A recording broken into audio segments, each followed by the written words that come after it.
Ladies and gentlemen, welcome to the eSports Report Daily Update. I'm Chris Puckett, and today we are talking about this weekend. Of course, today is Wednesday, a beautiful Wednesday over here on the East Coast. And tomorrow, I'll be heading out to Boston with Nadeshot, Clayster, Revan, and all of the MLG production crew for the MLG CoD League Season 1 Playoffs. That's going to be held live at the PAX event going down in Boston this weekend. It's going to be incredible. We'll be in the Turtle Beach booth all weekend long. So if you're in the area, if you're going to be attending PAX, make sure you come up and watch the 6 top squads that made it out of our Call of Duty League. It is the playoffs, $15,000 on the line. It's going to be one hell of a weekend. I already mentioned that Nadeshot and Clayster will be commentating this weekend, but so my man Revan, and right now we have him live on Skype. Revan, how you doing, buddy? I'm doing great. As you're saying, it's a beautiful Wednesday here in New York. I haven't seen the sun in quite some time, so it's nice to see it shining on my driveway. And yeah, there's a Call of Duty event this weekend. So following up from the Call of Duty Championships, where we all know Complexity won, they're going to be defending their title here at PAX, and everybody's already anticipating the Complexity versus Envious Grand Finals, but we'll have to wait and see. We have, the top 8 teams top 6 teams that made it from Season 1, and there's going to be a lot of Call of Duty this weekend. Yeah, so we started the league with 10 teams. Now we're down to the final 6. It's going to be a pretty solid tournament. Lots of interesting storylines here to watch as well. Already players talking about team changes that will happen for CoD Season 2. But for now, they're stuck with their Season 1 rosters. And Revan, we're going to also see an all-star game, and you and I got paired up to manage Team 1, while Team 2 is going to be managed by Clayster and Nadeshot. Let's take a look at our squad first. Now, all-star games, of course, this is where we have nothing on the line except pride. Players will be playing with each other for the first time in many cases. It's all about the pickup game, but these pros are used to it through 8s. Now, here on Team 1, as we're getting that graphic ready, I feel like you and we have a solid opportunity here. The fans have voted in our starters. We have TP, Crimsix, Study, and Rambo on the same lineup. Now, I believe there's going to be a rule that outside of the starters, you can never play with a teammate. But in our first game, how confident are you with this lineup? We got TP, the OBJ. Same thing, Rambo could do that job, and then we got Crim and Study as our Slayers. I'm really excited to watch these guys play. Just seeing how Study and Crimsix are going to work well together, both phenomenal players, but I'm also to see how the objective players are going to do. So you got TP and Rambo, both have proved themselves time and time again, but I think the kind of matchup we're going to be looking at here is Crimsix versus Aches. I'm looking at all these stats, the top 10 Slayers, the top 10, Search and Destroy, the top 10 KD ratios. I see Crimsix and Aches side by side each other in each and every category, and you always see them tweeting at each other. They have a friendly rivalry to see, who could be the best on Complexity. So we finally get to see Crim versus Aches, but I think our team's going to come out on top, Puckett. I'm really excited to see what TP decides to do. What will this squad? What role will they assign TP? Because we've seen that he runs OBJ for Complexity, but if Rambo wants to take on that role purely, I think TP could throw down most kills, which a lot of people might be surprised by. Let's take a look at our Team 2 starters, as here is the lineup that you fans voted for. Karma and Eggs from Complexity, and look again, 2 more members of Envious, Nameless and Merc on this lineup. I'm not going to lie, Revan, I'm a little bit nervous about our matchup here in Game 1. What are you nervous about? Karma's the one that's nervous. Karma's nervous. Well, you got Eggs and Karma, of course, world champions. Nameless was arguably the MVP of the entire Call of Duty Championships event, and Merc just so consistent. Who's got to go big on our squad to take these guys down? And do you think that we seriously have the advantage coming into this? I think we have not only the objective advantage, I think we also have it also depends on the maps, but I think our team is a bit better. So the way I'm seeing how this is going to go down is Rambo, he's just going to take over the objective role. TP, before he switched over as an objective player, he used to be a Slayer for his team. So I think he's going to be kind of happy, he gets to run around, he gets to kill Whore for a few games. But, I'm looking at Team 2, Karma, Aches, Nameless, and Merc. Sure, that's a great squad, but since this team is managed by me and you, I just think we have the upper hand. I mean, we're probably the best managers you could ever ask for. Speaking of management, I hear you're kind of stepping into a management position with Chris. What's the game plan here? Chris gave us a little overview yesterday on the show. Yeah, so I was kind of had a lot of ideas that I wanted to do in terms of like the Kurt's YouTube channel and all the individual player YouTube channels, and I just had a lot of ideas with content that I like to see produced. So I was talking to Chris. I was gonna wind up, I guess, retiring or whatever you want to call it after regionals, since we didn't make it to the Call of Duty Championships. But now I get to produce all this wonderful content at Curse. I'm going to be working hand in hand with Benson, and hopefully we could create some really cool videos for you guys. We're going to help all the fans out there relate better to all the players and hopefully build our fan base a bit more. I like it, man. Well, it sounds like you got a lot in store for you in the coming months, but let's get back to PAX here as we took a look at our starters, but now I want to show you the full team list. When we have that ready, we'll throw it up here.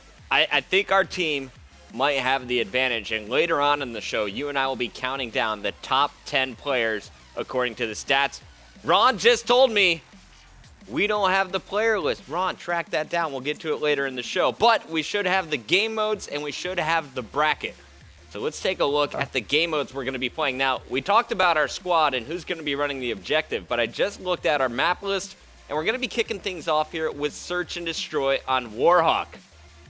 Okay. Game 2, Search Domination Strike Zone, Blitz Freight, S&D Octane, Dom Freight, Blitz Warhawk, and then we'll finish things out on S&D Freight. Now, our starters, Revan, on Warhawk, you think this one pretty close? Does the map change anything in your mind, knowing that it's now S&D in this matchup? Well, one map I'm really happy not to see is Domination Octane. So that's a map that's just dominated by assault rifles, and we have some phenomenal SMGs on our team, so we don't lose our slaying advantage. I would be a bit more excited to see Dom Strike Zone as the first map, since we have Crim, Teep, Study Rambo, all phenomenal SMGs. And then you have Nameless. Nameless can run an SMG, but primarily they use him as an assault rifle. So just taken away from what he's most comfortable with, I feel like that'd be more of an advantage. But Search and Destroy Warhawk, I see that going maybe 6-3, 6-2 to our team. All right. I'm liking that. 6-3, 6-2. Pretty easy win here. When it comes to Domination Strike Zone, anything could go there, but you and I will have to pick some nice ARs. Blitz, that one's going to be my favorite to pick. You know, who are we going to put on the slaying role? Who's going to be our goalie? It's going to be all kinds of mix-ups throughout the week, and of course, the teams that are playing in this one, we're going to have Curse Las Vegas playing with Mud Dog instead of Killis. That's Ricky, Miracles, Parasite, and Mud Dog on that lineup. We have Team Caliber. Of course, Formal and Theory will be playing with Sharp and Goonjar in a very interesting matchup against Envy. Envy playing with the same lineup from COD Champs. Same thing goes for Complexity. We're going to see the guys on Strictly Business. Now, I know there's been some talks recently that they're not getting along. I can't wait to see what they bring to the table. They'll be playing Las Vegas in round number 1. And, Revan, let's talk about these round 1 matchups. I got to get your thoughts here. In round 1, of course, we have FaZe, who came in with the number 1 seed. They get a bye into round 2. Complexity, they had the number 2 seed in the CoD League, so they'll get a bye into round 2. But our round 1 matches, we got Las Vegas going up against Strictly Business. Who wins this one? It's going to be tough. Since I'm not a part of the Strictly Business team, I don't know how they're interacting with each other. But one thing that's going for Curse Las Vegas here is not only do they have Mud Dog, who I hold in very high regards. He's a very innovative player. He's willing to use all these crazy strategies that people aren't used to playing against. But they also have Ricky here, and this is the interesting thing. So Ricky, he's announced that he's going to be a free agent after this event. So everybody that's in attendance and not in attendance watching at home on the stream that maybe need an assault rifle player, they're going to be looking at Ricky. They're going to be seeing how he performs at this event, how he does on LAN in this environment. And Ricky, he's got to have a good event here. If he doesn't have a good event, his stock as a player is going to drop, and maybe a team that was looking at picking up might not after the event. So it's going to be interesting because I think Ricky, like you said, will be a player to watch. Remember last time he was at PAX, he won a championship. He was there with Embos and Parasite and Nameless. These guys were playing under Unite. They beat Complexity in that final. So Ricky at PAX events, he's got a pretty strong record. Same thing goes with Parasite. We'll see if they can step up to the challenge again. Now, on the other side of the bracket, we have Team Caliber going up against Envious. Now, of course, Envious went all the way to second place finish, but were almost knocked out of the tournament at Call of Duty Championships by Team Caliber. Caliber fell short in Game 4. And then we saw it go all the way to Game 5. Envy was able to take it. Fresh Game 5 series, or 5-game series. Who takes it this time around to start off the tournament?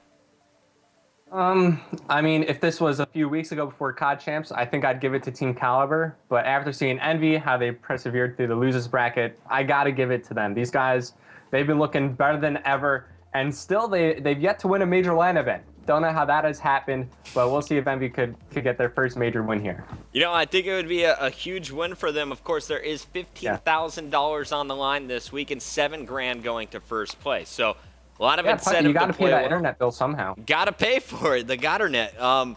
So it's going to be interesting. Of course, the tournament is going to be kicking off very early on Friday. So you West Coasters, set your alarm 7 a.m. your time. Here on the East Coast, it'll be 10 a.m. Let's bring up our schedule for the weekend. Of course, we're going to be opening things up with the All-Star game. Revan, Nadeshot, Clayster, and I will be rotating in the commentary booth throughout the entire weekend, but the matches really kick off with round 1, that is strictly business versus Curse Las Vegas at 2 p.m. before TK and Envy play at 3:30. We'll be closing out Friday, with that TK Envy matchup. Maybe do some free play at the end of it if we have some extra time.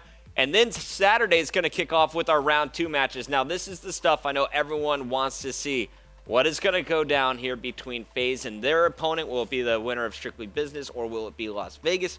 And then on the other side, Cole versus Envy rematch could happen as early as round 2 at 11:30 on Saturday. From there, we cover the losers bracket to determine who is going out and sent home early. Sunday, it's all about the championship. Championship Sunday, winners final, loser final, grand final to determine who will walk away with that $7,000.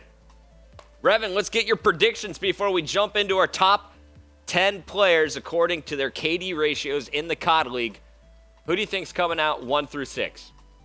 I think it's pretty easy to say complexity at first, so I'm going to switch it up. I'm going to say Team Envy. I think they're going to take first place here. Second place. You think Cole's sleeping on this one? I wouldn't say they're sleeping. I'd say, maybe they're happy, they're content with their COD Champs victory. They're looking to just relax a bit. Maybe they're looking at this event, not going to it maybe 100%, maybe going to it 70% and relax a little bit there. But Envy, I think these guys are just super hungry for a win. You got Study. He's so young, up and coming in the community. Rambo, he hasn't won in a while. Nameless, he's come close to winning. I mean, all these guys, they've come close to winning. Mark is one of the most winningest players of all time. So I'm looking for them to just kind of get back on that horse and get that first place finish. And it'll especially be great for Hastra.